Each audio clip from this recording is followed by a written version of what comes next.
नमस्कार, मैं हूं फरहान।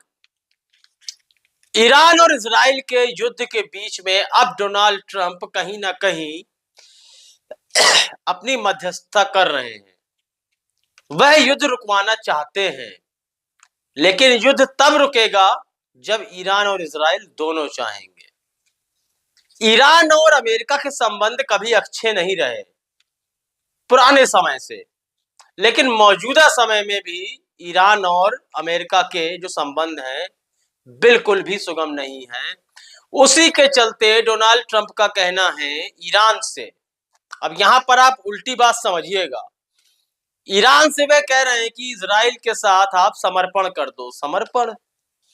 आप लंबे समय से देख रहे हैं कि इजराइल ने ईरान के साइंटिस्ट हुए वैज्ञानिक, उनको निशाना बनाया है, वहां के सेना के प्रमुख अधिकारियों को निशाना बनाया है।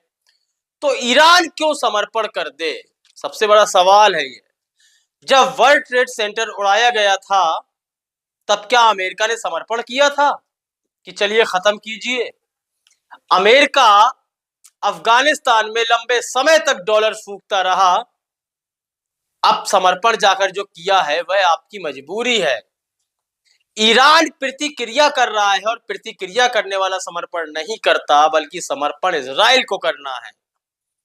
अमेरिका ने धमकी दी है कि वह ईरान के जो एटॉमिक ठिकाने हैं वहां पर हमला कर देगा या युद्ध नहीं रुका तो। आप ये बात समझ लीजिए, ईरान ने अप्रत्यक्ष रूप से चेताया है कि परमाणु हमला यदि हम पर होता है तो पाकिस्तान भी परमाणु हमला करेगा। अब मैं यहां कोई पाकिस्तान के पक्ष में नहीं खड़ा हूं, बल्कि जो एक ध्रुवीकरण हो रहा है मैं उस संबंध में बात कर रहा हूं। और यहां भारत का क्या स्टैंड होना चाहिए यह भी समझना जरूरी है।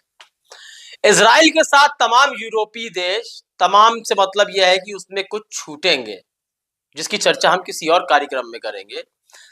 लेकिन अमेरिका और यूरोपीय देश इजराइल के साथ खड़े हुए नजर आएंगे, लेकिन रूस और चाइना अप्रत्यक्ष रूप से अभी भी ईरान एवं पाकिस्तान के साथ जुड़े हुए हैं।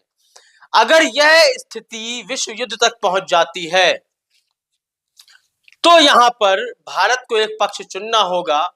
अगर भारत यूरोपीय यूनियन और अमेरिका का पक्ष चुनता है तो भारत को बहुत बड़े नुकसान का सामना करना होगा, क्योंकि भारत के जितने भी पड़ोसी देश हैं वह यूरोपीय यूनियन एवं अमेरिका के साथ खड़े हुए नहीं दिखेंगे।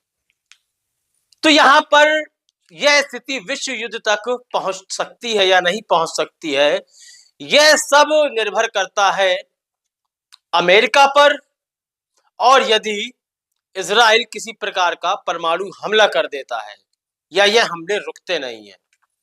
तो इस स्थिति को लेकर असमंजस बना हुआ है, लेकिन अमेरिका की स्थिति साफ हो चुकी है कि आप यूक्रेन के मामले में नपुंसकों की भांति बैठे रहते हैं, अपने उस मित्र राष्ट्र को पिटता हुआ देखते हैं जिससे आपने बड़े बड़े वादे किए थे।